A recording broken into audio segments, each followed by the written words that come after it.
La Segunda Guerra Mundial no comenzó con un disparo, sino con una idea. Una idea peligrosa, vestida de nacionalismo, superioridad racial y odio disfrazado de orden. La derrota de Alemania en la Primera Guerra Mundial dejó un país humillado, empobrecido y desesperado. Ese vacío fue el terreno perfecto para que surgiera un líder como Adolf. Alguien que prometió devolverle la dignidad al pueblo, a costa de todo y de todos. En 1933, Adolf ascendió al poder y rápidamente convirtió a la democracia alemana en una dictadura.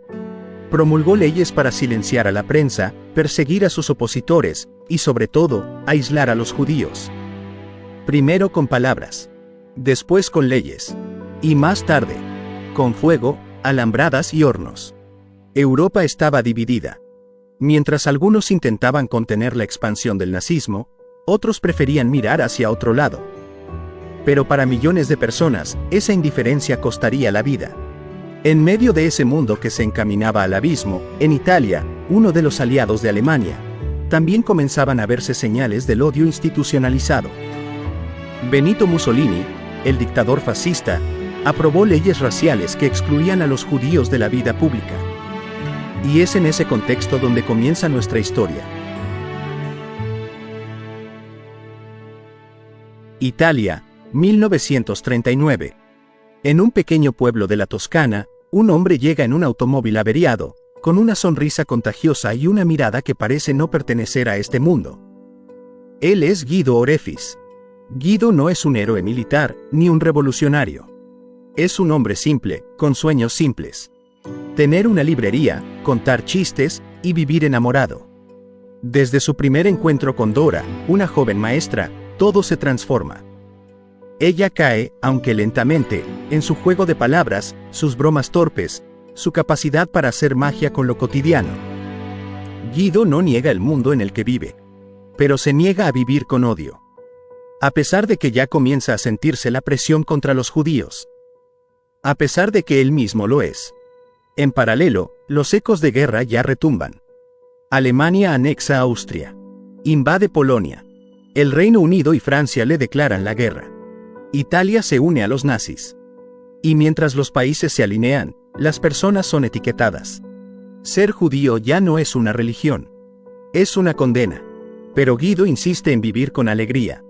Se infiltra en fiestas, interrumpe eventos oficiales y hasta logra conquistar a Dora frente a su prometido, un funcionario fascista.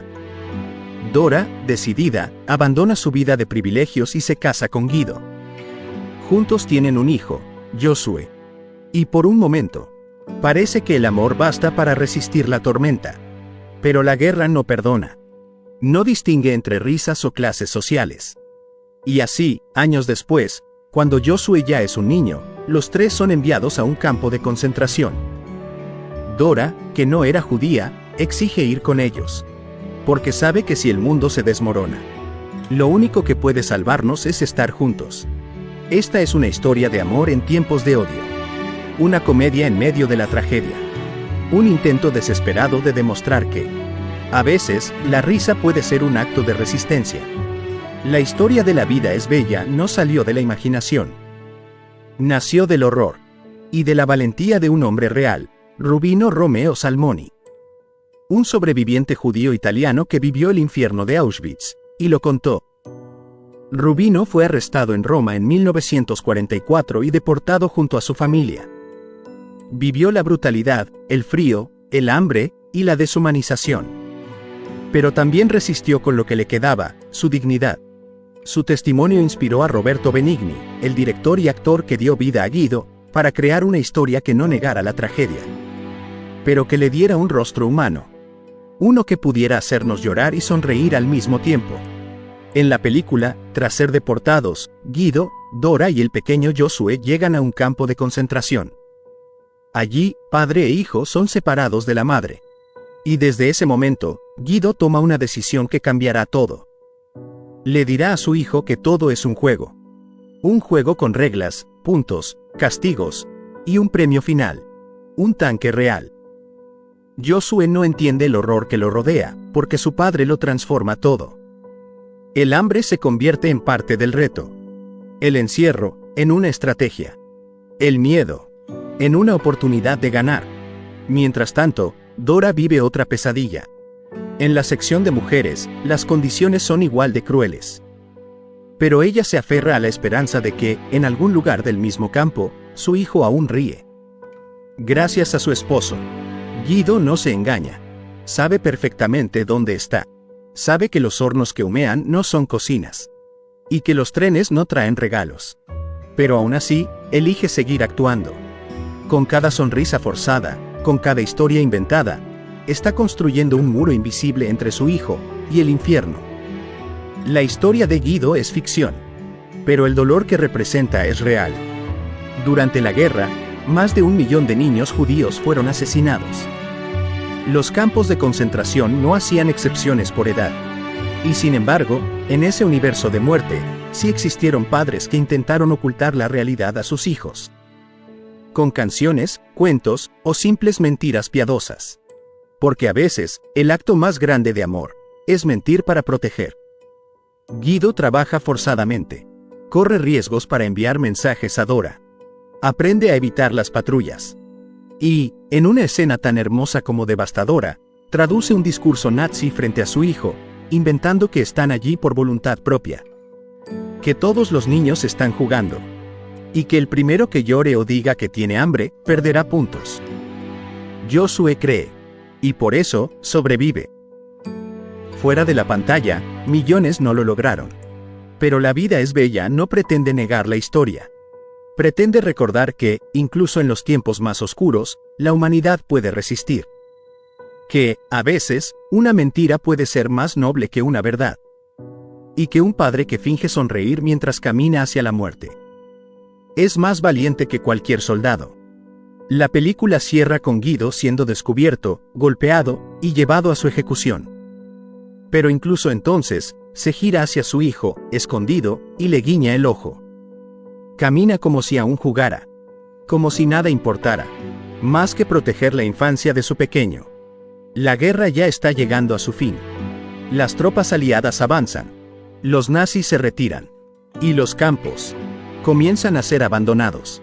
Pero antes de huir, arrastran consigo la crueldad. Antes Guido, debilitado, exhausto, y aún así sonriendo por dentro, intenta un último movimiento. Rescatar a su esposa. Pero es descubierto. Y esa misma noche, es ejecutado.